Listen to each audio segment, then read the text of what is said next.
प्रत्येकाचं स्वप्न असतं. सगळ्यात आधी तुमचं खूप खूप अभिनंदन. आणि तुमच्या वाट्याला हा सिनेमा आला ही तुमच्यासाठी खरंच खूप मोठी गोष्ट आहे. मला तुम्हा दोघांचा अनुभव ऐकायचा आहे, नेहा आणि ऋतुराज. नमस्कार.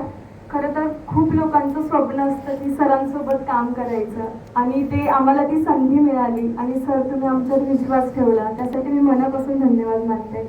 आणि जेव्हा हा प्रोजेक्ट आला तर असा विचार येतो की ज्या साऊ ज्योतिबांमुळे आज आम्ही महिला इथपर्यंत पोहोचलोय, त्यांचे विचार घेऊन किंवा त्यांचे जे संकल्पना होते म्हणजे अन्यायाविरुद्ध कसं लढायचं हे त्यांच्याकडनं आपण शिकलोय. सो मला खूप मज्जा आली सर काम करताना आणि मी खूप एक्सायटेड पण होते आणि सगळेच एक्सायटेड आहेत ट्रेलर बघण्यासाठी. सो मी ऋतुराजला थोडं बोलायला सांगते. नमस्कार. धन्यवाद सर, मला या विचाराचा भाग केला तुम्ही. माझी आणि सरांची ओळख तसं पाहिलं तर माझ्या पहिल्या कामानेच आहे.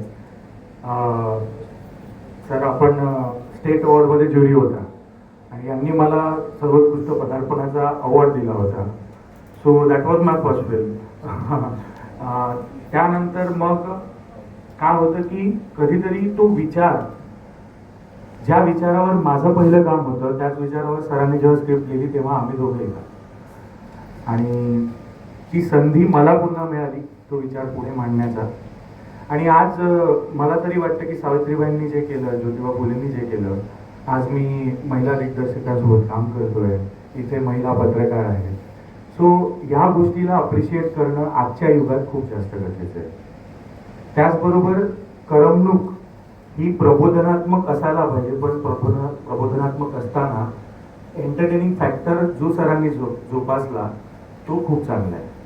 कारण हे व्याख्यान नाही आहे, ही फिल्म आहे, चित्रपट आहे आणि ते सरांनी खूप छान त्याची सांगड घातलेली आहे. एक एंटरटेनिंग वेमध्ये हे प्रबोधन हा विचार लोकांपर्यंत पोहोचवला सरांनी. त्यासाठी आम्हाला तर म्हणजे या विचाराशी भाग होणं हेच खूप मोठी गोष्ट होती आणि ते झालो आम्ही, है ना. अजून सांगायचं म्हणजे फक्त एकच जे मी वारंवार म्हणत राहतो की सध्या कोणाला म्हणण्यापेक्षा समाज म्हणजे आपणच आहोत आणि समाज तोडण्याचे खूप प्रयत्न होत आहेत. सरांनी या फिल्मद्वारे समाज जोडण्याचा प्रयत्न केलेला आहे. सो त्यामुळे मला याचा भाग होता आलं आणि त्यासाठी धन्यवाद सर. थँक्यू. तर एक विचार आहे जो त्या काळी गरजेचा होता आणि त्याची फळं आत्ता आपण भोगतोय. सगळ्या महिला असतील, मुली असतील किंवा मुलंही असतील. शिक्षण हे जे बंदिस्त होतं एका मुठीत, ते पूर्णपणे सर्व समाजासाठी, महिलांसाठी जिथून सुरू झालं तो हा भिडेवाडा, तो आजच्या काळात आपण मांडलाय. आणि ते मांडत असताना अनेक अडचणी आल्या. त्या अडचणींवर मात करत माझ्याबरोबर सर्व माझे कलावंत, तंत्रज्ञ टीम यांनी मला ती साथ दिली. स्पॉट बॉय असेल तर आमचा हा नायक ऋतुराज असेल, नेहा असेल, ते सगळेच आमचे छोटे छोटे आर्टिस्ट पासून सगळ्यांनीच मला साथ दिली. म्हणून हे प्रोजेक्ट पुढे गेलं, इथपर्यंत आलं. आता जबाबदारी राहिली ती पुढच्या गोष्टींची. तर गणेश गारगोडेंसारखा एक चांगला मित्र माझ्या बरोबर आहे, त्यामुळे हे प्रोजेक्ट आता पुढे जायला लागलं. कारण ते अवघड होतं थोडं, पण गणेश गारगोडे आणि त्याची जी टीम आहे सगळी मीडिया वनची, या लोकांनी खरंच साथ दिली. त्याच्या पाठीमागे एवढी कामं आहेत, मोठी मोठे बॅनरचे, पण मी अडचणीत असताना हा माणूस माझ्या पाठीमागे उभा राहिला हे सांगणं गरजेचं आहे. कारण तो माणूस कधीच पुढे येत नाही. बाकीच्यांना सगळ्यांना प्रिंट मीडिया किंवा इतर मीडियात पुढे आणतो, परंतु आज सगळ्यांच्याच अनेकांना तो साथ देतो. तशी मला साथ दिलेली आहे. कारण आमची मैत्री जी आहे ती 25-30 वर्षाची. या कार्यक्रमासाठी आता चित्रपटाबद्दल मी जास्त बोलण्यापेक्षा चित्रपट बघितलेला बरा.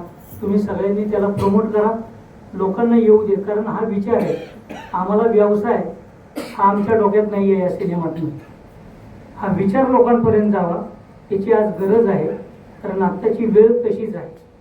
आम्ही काय खूप मोठं सामाजिक काम करतोय वगैरे असा आमचा अजिबात दावा नाही, परंतु सावित्रीबाई फुले आणि महात्मा फुले, तात्यासाहेब भिडे यांनी जे काम केले ते लोकांपर्यंत पोहोचावं आणि आजच्या तरुण पिढीला या सगळ्या गोष्टींची जाणीव होऊन आज चांगल्या लोकांची गरज आहे समाजाला. या प्रोजेक्टसाठी पुन्हा मी जे आत्ता जो आपण ट्रेलर लॉन्च करणार आहोत त्यासाठी ज्या साहेबांना बोलवले आमचे राजेंद्र पवार साहेब, हे असाच खडतर प्रवास करून आज एका मोठ्या पोस्टवर आहे, स्वकर्तृत्वावर. त्यांनाही समाजाची खूप मोठी जाण आहे. अतिशय शून्यातून, खेड्यातून, म्हणजे जिथं गाडी नव्हती, लाईट नव्हती, अशा ठिकाणी राहणारा हा माणूस महाराष्ट्र राज्याच्या खूप मोठ्या पदावर, म्हणजे महावितरणच्या खूप मोठ्या पदावर आहे. परंतु त्याची कुठलीही नाही. काल फक्त फोन केला की सर असं असं करतो, कारण 2 वर्ष झाले की सरांना मी म्हणतोय सर आपल्याला या सिनेमाचं एक चांगलं काम करायचं आहे, त्याला तुम्ही मला पाहिजे. सरांनी ती मला लगेच होकार देऊन